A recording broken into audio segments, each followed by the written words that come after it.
ఓం శ్రీ సద్గురు చరణారవిందాభ్యాం నమః. ఓం శ్రీ గణేశ శారదా సద్గురు మంగళమూర్తిభ్యో నమః. ఓం నమో భగవతే వేదవ్యాసాయ నమః. ఓం నమః ప్రణవార్థాయ శుద్ధజ్ఞానైకమూర్తయే నిర్మలాయ ప్రశాంతాయ దక్షిణామూర్తయే నమః. ఓం ఈశ్వరో గురురాత్మేతి మూర్తిభేద విభాగినే వ్యోమవద్వ్యాప్తదేహాయ దక్షిణామూర్తయే నమః. శ్రీ గురుగీత తృతీయోధ్యాయము. ఎవరైతే ఈ సకలమైనటువంటి చెడు ఆలోచనలను కూడా వదిలివేసి వాని యొక్క పాపక్రియలను కూడా చేయనటువంటి వాడే క్రోధము మొదలైనటువంటివి, కోపము, కోరిక మొదలైనవి లేకుండా వాటిని కూడా వదిలివేసి ఏ ద్వైత భావం అయితే ఉంటుందో, రాగద్వేషాలు, ఇష్ట అయిష్టాలు, సుఖదుఖాలు, శీతోష్ణాదులు అనేటువంటి ఏ ద్వైత భావం అయితే ఉంటుందో దానిని వదిలివేయాలి అనే తలంపుతో ఉన్నటువంటి వాడై ఉంటూ ఉన్నాడో, ఇంకా కూడా ఇప్పుడు మనం చెప్పుకున్నటువంటి లక్షణాలతో కూడుకొని ఉన్న వాని యొక్క జీవితం అంతా కూడా, అంటే ఎవని యొక్క జీవితం అంతా కూడా సకల భూతహితము కొరకే వినియోగింపబడుతూ ఉన్నది. అంటే సకల జీవరాశిని కూడా తనలాగానే చూస్తూ దేనిని హింస లేకుండా పాపపు చింతలు మానివేసి పాపపు క్రియలు వదిలివేసి వాని యొక్క మానసము అంటే అంతఃకరణాలు అనేవి ఎప్పుడైతే నిర్మలమే అగుచూ ఉన్నవో అటువంటి పరిశుద్ధమైన అంతరంగం కలిగినటువంటి వానికి శ్రీ గురు మంత్రోపదీక్షను శాస్త్రాలు విధిస్తూ ఉన్నవి. యోగ్యుడైనటువంటి వానికి ఇవ్వబడినటువంటి విద్యయే శోభిస్తూ ఉన్నది అని చెబుతూ, అంతేకాదు ఇక్కడ మంత్రదీక్ష యొక్క జప విధానము అంటే ఇంద్రియాలను నిగ్రహించినటువంటి వానికే గురుదీక్ష అనేటువంటిది సుస్థిరం కదా. దాని వలన ఇక మంత్రదీక్ష యొక్క జప విధానము ఏ విధంగా మంత్రాన్ని తీసుకున్న తర్వాత దానిని జపించేటువంటి విధానం, అంతేకాదు ఆ జపించేటువంటి విధానమే కాకుండా ఆ జపము ఎక్కడ చేయాలి అంటే ఆ జపాన్ని చేయవలసినటువంటి ప్రదేశాలు, ఆ ప్రదేశాలలో కూడా ఎటువంటి ఆసనాన్ని చేసుకొని ఏ ఆసనంపై కూర్చొని ఏ స్థానంలో ఎటువంటి ఆసనం వేసుకొని ఏ జప విధానం ఏ విధంగా ఉండాలి అనేటువంటిది మాత్రమే కాకుండా ఆ యొక్క మంత్రానికి ఉన్నటువంటి మంత్రాధిష్టాన దేవత, ఈ మంత్రాధిష్టాన దేవత మంత్రాన్ని ఆశ్రయించుకొని ఉన్నది. కానీ ఆ మంత్రాధిష్టాన దేవతను బలపరచాలి.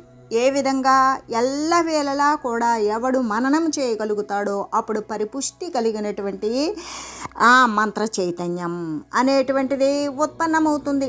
ఆ మంత్ర చైతన్యం ద్వారానే వాడు కోరుకున్నటువంటి విషయాన్ని సిద్ధింపజేసేటువంటి చైతన్యము శక్తివంతంగా మారుతుంది ఆ మంత్రాధిష్టాన దేవత. కాబట్టి ఇవన్నీ కూడా ప్రధానమైనటువంటి అంగాలతో ఇంకా కూడా ఉపాంగాలతో కూడా కూడినటువంటి ఈ యొక్క మంత్రదీక్షకు సంబంధించినటువంటి విషయాలన్నీ కూడా పరమేశ్వరుని ద్వారా పార్వతీమాతకు తెలియజేయబడినవి. అయితే ఇప్పుడు ఏమని నిరూపితమైంది అంటే ఈ మంత్రదీక్ష చేతనే ఎవరైతే ఈ మంత్రాన్ని నిర్విరామంగా ఎల్లవేళలా సదా సర్వకాల సర్వావస్థల యందు కూడా గురువు చేత ఇవ్వబడినటువంటి గురువు యొక్క కరుణ ద్వారా వసంగబడినటువంటి ఆ యొక్క మంత్ర దీక్షను వాడు దక్షతతో కూడుకొని, అంటే తాను చచ్చు వరకు జగము కుంగు వరకు అనేటువంటి విషయాన్ని మాత్రమే దృష్టి పదంగా పెట్టుకొని అది సాధించినప్పుడు మరొక విషయాన్ని తలపెట్టకూడదు అనే మనసు దిటవు పరుచుకొని ఆ యొక్క మనసుని అంతఃకరణాలను కూడా పరమాత్మ స్వరూపుడైన గురుమూర్తి యొక్క పాదార విందాలపైన పడవేసి వాడు ఆ మంత్రాన్ని ఎల్లవెల్లలా కూడా సదా జపిస్తూ ఉన్నప్పుడు మాత్రమే అది నిరూపించబడుతుంది దాని యొక్క శక్తి అనేటువంటిది. కానీ దానిని శక్తి ప్రబలి ఉండాలి అంటే వీని యొక్క యుక్తి ఏ విధంగా అంటే ఎప్పుడు మంత్రం సిద్ధించిందో అప్పుడే అది జ్ఞానాత్మకం అవుతుంది అని చెబుతూ, అంటే ఈ మంత్రదీక్షనే భ్రమరకీటక న్యాయాన్ని అనుసరించి ఏ విధంగా అంటే ఇక్కడ సో హం అనేటువంటిది ఏ విధంగా అంటే ఇది అజపా గాయత్రిగానే శాస్త్రాలన్నీ కూడా చెప్తూ ఉన్నవి. ఏమని అంటే ఆధారం మొదలుకొని సహస్రారం వరకు కూడా ఈ యొక్క షడాధారాల నుండి పైనింపజేసినటువంటి సహస్రారమునందు సద్గురు స్థానమునందు వాడు ఎప్పుడైతే ప్రయత్నపూర్వకంగా ఈ యొక్క శ్వాసను నిలబెట్టగలుగుతాడో, ఆ శ్వాస అంటే సర్వవ్యాపకమైనటువంటి ఏ పరమాత్మ స్వరూపమైతే ఉన్నదో అది నేను అనే భావనతోటి వాడు ఎల్లప్పుడూ కూడా ఆధారము, స్వాధిష్టానము, మణిపూరకము, అనాహతము, విశుద్ధము, మరి ఆగ్నేయం అనేటువంటి ఆజ్ఞాచక్రం వరకు కూడా, అంటే ఆధారం మొదలుకొని ఆజ్ఞాచక్రం వరకు కూడా 6 రకాలైనటువంటివి. ఈ 6 రకాల చక్రాల నుండి కూడా రేచక పూరక కుంభకాదుల రూపంలో ఈ యొక్క శ్వాస స్పందము అనేటువంటిది అది పైనుండి క్రిందికి, క్రింది నుండి పైకి జరుగుతూనే ఉంటుంది. కానీ అది అజపా గాయత్రి. దానిని మనం గమనించకపోయినా సరే ప్రతి ఒక్క ఉపాధి రూపంలో ఉన్నటువంటి ప్రతి జీవికి, ప్రతి ప్రాణికోటికి కూడా ఇటువంటివి జరుగుతూనే ఉంటాయి శ్వాసలు అనేవి. అదే దానిని అజపా గాయత్రిని జపగాయత్రిగా ఎవడైతే చేసుకుంటాడో ఆ ప్రకారంగానే, అంటే ఆధార స్థానంలో ఇన్ని వందలు, మరి స్వాధిష్టానంలో ఇన్ని వేలు, మణిపూరకంలో ఇన్ని వేలు, అనాహతంలో ఇంత, విశుద్ధంలో ఇంత, ఆజ్ఞాచక్రంలో ఇంత, సహస్రారంలో ఇంత అనేటువంటి ఈ యొక్క జప సంఖ్య ప్రకారం వాడు ఆ యొక్క శ్వాసని, ఆ యొక్క హంసని ఎవడైతే అనుగమిస్తూ ఉంటాడో అటువంటి వాడు సహస్రార స్థానమునందు సద్గురు నిలయమైనటువంటి ఆ సహస్రారమునందు, సహస్రదళ పద్మమునందు అధిష్టాన రూపుడైనటువంటి ఆ సద్గురు పరమాత్మ యొక్క కరుణను పొందగలుగుతాడు. అప్పుడు మాత్రమే వాని యొక్క జపము అనేటువంటిదే సిద్ధిస్తుంది. అందుకే వాడలా జపించి జపించి జపించి తప్పించి తప్పించి తప్పించి ధ్యానించి ధ్యానించి ధ్యానించి తద్రూపం చెందుతాడు. అది ఏ విధంగా? భ్రమర కీటక న్యాయము రీతిగానే. అంటే ఇప్పుడు ఒక తుమ్మిద ఉన్నది, ఆ తుమ్మిద ఏం చేస్తుంది? మొట్టమొదట కాస్త మట్టి పట్టుకొస్తుంది, మెత్తటి మట్టి పట్టుకొచ్చి ఒక గోడకో, కిటికీ లోపలనో, తలుపు లోపలనో దాన్ని జాగ్రత్తగా ఒక చిన్న గూడులాగా అమరుస్తుంది. చిన్నది, ఎంత గోలి అంత కూడా ఉండదు. దానికి మళ్ళీ మధ్యలో ఒక వాకిలి పెడుతుంది. అది చుట్టూ పూర్తి అయిన తర్వాత ఒక ఆకుపచ్చని కీటకాన్ని పట్టుకొచ్చి ఆ కీటకాన్ని అది పెట్టుకున్నటువంటి మట్టితో పెట్టిన చిన్న గూటిలోకి నెట్టేస్తుంది. ఆ వెంటనే మరి కాస్త మట్టి తీసుకొని వచ్చి దానిని పూడ్చివేస్తుంది. ఆ ఏ కీటకాన్ని అయితే పెట్టబడినటువంటి రంధ్రం ఉన్నదో ఆ రంధ్రాన్ని కూడా పూడ్చివేస్తుంది. అలా పూడ్చివేసిన తర్వాత ఆ కీటకం భయంతో ఉంటుంది. ప్రతి జీవికి, ప్రతి కీటకానికి, ప్రతి ప్రాణికోటికి కూడా ఆహార, నిద్ర, భయము, మైథునము మొదలైనవన్నీ సమంగానే ఉన్నట్లుగానే భ్రమరము చేత కొని రాబడినటువంటి కీటకము భయంతో వణికిపోతూ ఉంటుంది. ఆ భ్రమరాన్ని చూసి దాని యొక్క రూపాన్నే తలుస్తూ ఉంటుంది. అది ఎప్పుడైతే మట్టిలో పెట్టి మట్టి కప్పివేసిందో ఇకప్పుడు అందులో ఈ తుమ్మిద ఏం చేస్తుంది? మరి రోజులో ఒక 10-12 సార్లు దానిని ఆ పుట్టని ఇలా పొడుస్తుంది. ఆ కప్పివేసినటువంటి మట్టి పైన దాని ముక్కుతో పొడుస్తుంది.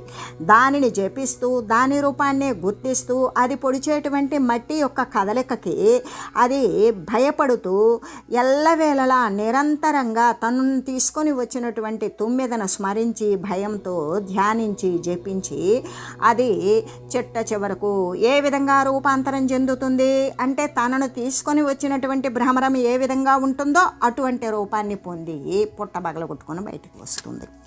అంటే ఏ న్యాయంగా పోవాలి ఇక్కడ అంటే ఎవడైతే మంత్ర స్వరూపమైనటువంటి ఆ యొక్క మంత్రాధిష్టానమైనటువంటి దేవత ఉన్నటువంటి మంత్ర చైతన్యాన్ని దీక్షగా ఇచ్చినటువంటి సద్గురుమూర్తి యొక్క భజనము, కీర్తనము, మరి ధ్యానము, ఈ జపము, తపము, అనుసంధానము, అనుష్ఠానము, నిష్ఠ ఇవన్నింటితో కూడుకొని ఒకదాని వెనుక ఒకటి చేస్తూ స్మరిస్తూ తప్పిస్తూ జపిస్తూ ఉండి శ్రీ సద్గురుమూర్తిని సాకారముగా కూడా ఈ విధంగా ధ్యానిస్తూ ఉన్నటువంటి వాడు సద్గురుమూర్తి స్వరూపుడే అయిపోతాడు. ఎందుకు? ఆ జ్ఞానాన్ని అభ్యాసం చేస్తాడు. ఆయన బోధించేటువంటి విషయాన్ని వాడు అనుగమిస్తాడు. ఆయన బోధించినటువంటి మార్గంలోనే వాడి పయనం కొనసాగిస్తాడు. ఎల్లవేళలా కూడా జ్ఞానామృతాన్ని సేవిస్తూ ఉంటాడు. నిరంతరం కూడా నమ్రతతో కూడుకొని అధికమైన భక్తి విశేషాలతో అఖండమైన శ్రద్ధతో కూడుకొని ఆ యొక్క విశ్వాసముతో వాని యొక్క పయనం అనేటువంటిది పరబ్రహ్మను సంధానము చేసేదాకా కూడా వెళ్ళి ఎల్లవేళలా పారమార్థికమైనటువంటి చింతనతోటి ఆ యొక్క సహస్రార స్థానమునందు నిలయమై ఉన్నటువంటి ఏ సద్గురు స్వరూపమైతే ఉంటుందో ఆ సద్గురు స్వరూపముగా మారిపోతాడు.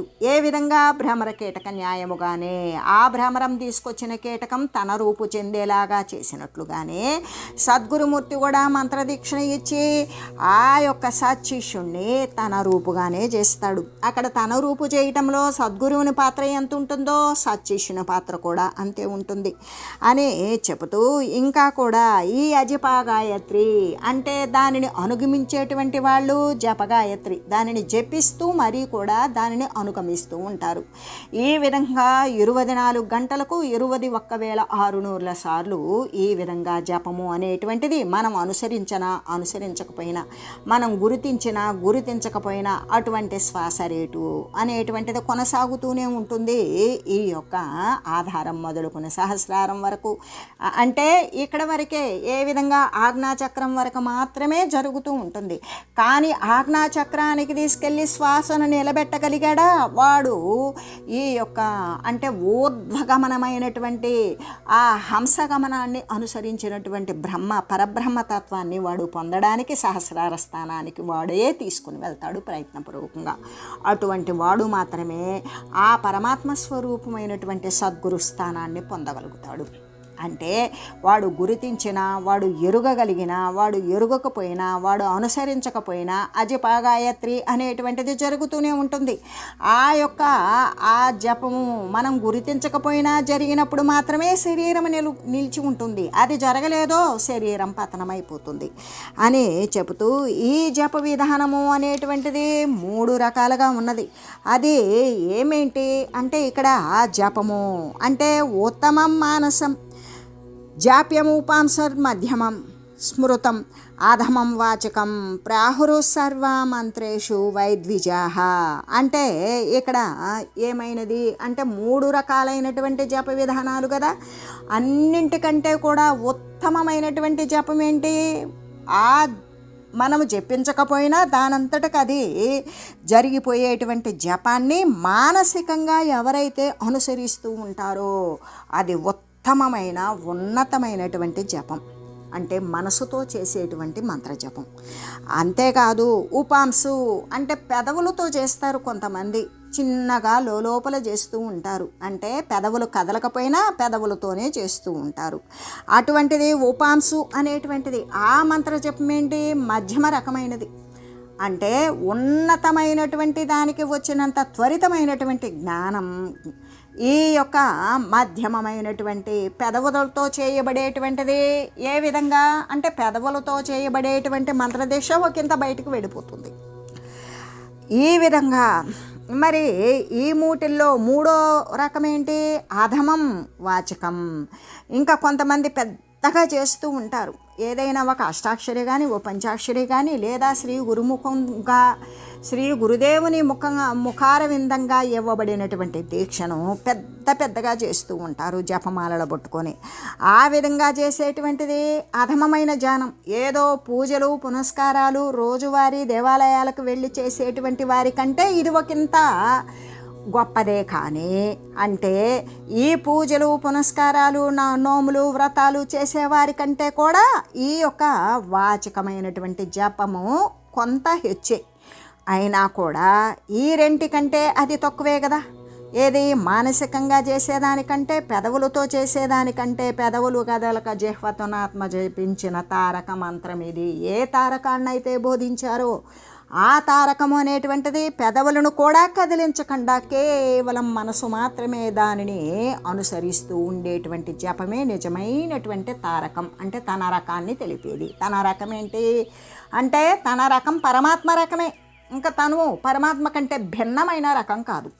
ఆ రకాన్ని తెలిపేటువంటిదే మంత్రజపం. ఆ మంత్రజపం అనేటువంటిది 3 విధాలుగా, 1 మనసుతో చేసేది, 2 పెదవులతో చేసేది, 3 నోటితో చేసేది, పెద్దగా బయటికి ఉచ్చరిస్తూ జపం చేసేది.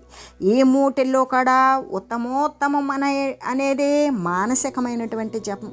రెండవది పెదవుల లోపలే గొణుక్కుంటూ ఉండటం, గుజ గుజ గుజ గుజ అనే రామాశివయ్య అని ఈ విధంగా గుజ గుజ గుజ గుజ అని గొనుక్కుంటూ ఉంటారు. అది ఉపాంశు. అయితే నోటితో వలికేది అది పూజా పునస్కారాల కంటే హెచ్చేమో, కానీ అది ఈ 2 జపాల కంటే తక్కువే. అయితే ఇది సామాన్యమైనటువంటి జపం. కానీ అసలు ఇంకా కూడా మనకు ఉత్తమ జపం ఏమని చెప్పారు? మానసికంగా అనుసరించడం అని. అంతకంటే ఉత్తమోత్తమమైనటువంటి జపం అంటే క్షణం బ్రహ్మాహమస్మి యః కుర్యాదాత్మచింతనం స సర్వపాతకం హంతి తమ సూర్యోదయే యథా. క్షణం బ్రహ్మాహమస్మి అంటే క్షణం సందెడకుండా మరి చేసేటువంటిది. అంటే క్షణము సందెడ కండ మేల్కొను ఘనమునీంద్రుల ధనమది. ఎవరిది అది? ఏ ఘనత సాధించినటువంటి మననశీలురు చేసేటువంటి జపం ఏదైతే ఉంటుందో అది ఈ యొక్క అంటే ఎల్లవేళలా కూడా బ్రహ్మతత్వాన్ని పొందింపజేసే అనుష్ఠాన వర్తన కలిగినటువంటి అనుసంధానము. ఏ చింతన అయితే చేస్తాడో ఆత్మచింతనం, ఆ ఆత్మచింతనం ద్వారా వాని యొక్క అనేక జన్మ పరంపరల్లో కొని తెచ్చుకున్నటువంటి వాసనా పరంపరలతో పాపచింతలన్నీ కూడా సకల పాపాలు నశించిపోతాయి. అలా నశించిపోయినప్పుడు ఏ విధంగా నశించిపోతాయి అంటే తమ సూర్యోదయే యథా. ఏ విధంగా అంటే తమసు సూర్యుని ఉదయం అవగానే చీకటి ఏ విధంగా వెళ్ళిపోతుంది, అలాగే వాడు చేసినటువంటి ఆత్మచింతనము ద్వారా ఎల్లవేళలా కూడా చేసేటువంటి పరబ్రహ్మానుసంధానం ద్వారా వాని యొక్క అజ్ఞాన పాప పంకిలమంతా కూడా నశించిపోతుంది. సూర్యుడు వస్తే రాత్రి నశించినట్లుగానే అని చెబుతూ, అంతేకాదు క్రియయాశాద్విరహితం గురు సాయుధ్యదాయనిం గురుదీక్షాం వినాకోవా గురుత్వాచార పాలక.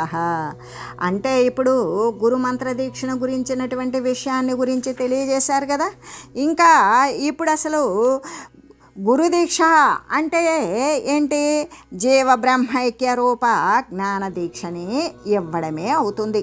అంటే గురువు చేత ఇవ్వబడినటువంటి దీక్ష. గురువు అది దీక్ష అనేటువంటిది ఒకానొక అనుగ్రహ భాగ్యం. అది అక్షర రూపంలో ఉండొచ్చు, లేదా ఆయన యొక్క దృష్టిపాతం వల్ల ఉండవచ్చు, ఆయన యొక్క స్పర్శానుభాగ్యం వల్ల ఉండవచ్చు, ఏ విధంగా అయినా. కానీ ఇక్కడ ఆయనకి ఇవ్వబడినటువంటి గురుదీక్ష అనేటువంటిది ఏ విధమైనటువంటి ఫలితాన్ని అయి ఉంటుంది? అదంటే వాని యొక్క అజ్ఞాన జీవత్వం అంతా నశించిపోయి సర్వవ్యాపకమైన పరబ్రహ్మస్థితి యందు మరి లీనమయ్యేటువంటి రూపంలో ఉండే జ్ఞానదీక్షని ఇవ్వడమే అవుతూ ఉంటుంది గురుదీక్ష అంటే. అది ఎటువంటిది? అనేక క్రియలతో, అనేక సత్కర్మలతో, అనేక దృశ్యమాన వస్తువులతో కూడుకొని ఉంటుందా? ఉండదు. అది సర్వక్రియారహితమైనది. ఏ క్రియ దానిలో ఉండదు. ఏముంటుంది అంటే మరి ఏ క్రియ లేకపోయినా అది ఏమి ఇస్తుంది అంటే గురు పరబ్రహ్మ సాయుధ్యాన్ని ఇస్తుంది. ఏ విధంగా అంటే సర్వవ్యాపకమైనటువంటి పరబ్రహ్మ వస్తువు నేనే అని వాడు తలంచి తలంచి తలంచి భ్రమర కీటక న్యాయముగానే ఆ వేరే కీటకము భ్రమరాన్ని స్మరించి భ్రమరము పట్ల ఉన్నటువంటి భక్తి భయముతోటి ఇక అది భ్రమర రూపాన్ని పొందినట్లుగానే శ్రీ గురువు యొక్క మరి వాగీంద్రియం ద్వారా ఆ సుధామృతము అనబడేటువంటి దీక్షను తీసుకున్నటువంటి సశిష్యుడు ఆ జీవ బ్రహ్మైక్య రూప జ్ఞాన దీక్షను పొందుతాడు. అది ఎటువంటిది అంటే ఏ క్రియ లేనిది, క్రియలు నశించినది. అక్కడ క్రియతో కూడుకున్నటువంటిదే ఈ యొక్క కాయాలు కల్పించబడడం. ఇక్కడ ఎప్పుడైతే క్రియ నశించిందో చేయవలసినటువంటి కర్మ క్రియ లేదు కాబట్టి శరీరాల యొక్క ఉత్థాన పతనాలు కూడా ఉండవు. అంటే ఇక్కడ సంసార సాగరానికి వాడు తరుణోపాయం శ్రీ సద్గురుమూర్తి చూపించినట్లే కదా అనే చెబుతూ, అంటే ఆ సచ్చిష్యుడు గురు పరబ్రహ్మాన్ని పరబ్రహ్మ స్వరూపమైన దేహధారి అయి తనను ఉద్ధరించడానికి వచ్చినటువంటి మహనీయాత్మ అని తెలిసి ఆ విధంగా వాడు భజించి కీర్తించి జపించి తప్పించి ధ్యానించినప్పుడు వాడు గురు పరబ్రహ్మ సాయుధ్యాన్నే పొందుతూ ఉన్నాడు అని చెబుతూ, అంటే గురువుతో ఐక్యం చేసేటువంటిది. ఏ గురువు యొక్క అంటే ఇప్పుడు మనకి ఏమని చెప్తారు, సామీప్యము సాయుధ్యము సాష్టిత్వము అనేటువంటివి అనేక రకాలలో ఉన్నటువంటి భక్తి విధానాలలో భాగాలు. ఆ విధంగానే గురువు యొక్క సాయుధ్యము అంటే గురువుతో ఐక్యము చెందింపజేస్తుంది. ఈ విధంగా ఇటువంటి గురుదీక్ష గనక లేకపోతే గురుత్వము అనేటువంటి ఆచారాన్ని రక్షించేటువంటి వాడు సంరక్షించేటువంటి వాడు ఎప్పటికీ కాలేడు. ఎందుకు అంటే గురుదీక్ష అనేది తనను తాను మరి ఒక క్రమానుగతమైనటువంటి శ్రేణిలో తనను తాను నిలుపుకొని ఆ శ్రేణి ఆ వరుస అనేది తప్పకుండా పరబ్రహ్మానుసంధానం చేయగలిగినటువంటి వరుసలోనే వాడు క్రమం తప్పకుండా పయనించేటువంటి వాడే అయి ఉంటాడు. కాబట్టి అక్కడ గురుదీక్ష అనేటువంటిది తనను తాను విషయజనితమైనటువంటి వాసనలకు పోకుండా తనకు తానే కట్టివేసుకోవడం. దేనిలో ఏ దారిలో బ్రహ్మ సాయుధ్యము గురు సాయుధ్యము అనేటువంటి విషయాలలో తనకు తానే మరి ఆ విధంగా కట్టుబడి ఆ గురుత్వము అనేటువంటి ఆచారాన్ని వాడు సంరక్షించగలిగితే ఏకటువంటి వాడు మరి సర్వదీక్షల కంటే కూడా శ్రేష్టమైనటువంటిదే కదా జ్ఞానదీక్ష అనబడేటువంటిది. ఈ జ్ఞానదీక్షను పొందినటువంటి వాడు ఆ పరమ గురువు అవుతాడు. ఆ ఇచ్చినటువంటి వాడు పరమాత్మ స్వరూపుడైనటువంటి దేహధారి అయిన పరమగురుడు. తీసుకున్నటువంటి వాడు సర్వదీక్షల కంటే కూడా శ్రేష్టమైన జ్ఞానదీక్షను పొందినటువంటి వాడు ఇటువంటి వాడే కదా యథార్థమైనటువంటి పరమగురువు. అంటే ఈ పరమగురువే ఇంకా కూడా శిష్యులకి జ్ఞానదీక్షను ఇచ్చి రక్షించటానికి సమర్థుడే అగుచూ ఉన్నాడు అని చెబుతూ, అంటే గురుదీక్ష కనుక లేకపోతే గురుత్వము అనేది శోభించదు. అంతేకాదు వాడు గురుదీక్ష తీసుకోకపోతే వాడు ఆ జ్ఞాన మార్గాన్ని అనుసరించడానికి అర్హుడు కూడా కాదు అని తెలియజేస్తూ, ఓం మంగళం శ్రీ గురుదేవాయ మహనీయ గుణాత్మనే సర్వలోక శరణ్యాయ సాధురూపాయ మంగళం. ఓం లోకా సమస్త సుఖినో భవంతు. ఓం శ్రీ సద్గురు పరబ్రహ్మార్పణమస్తు. ఓం తత్సత్.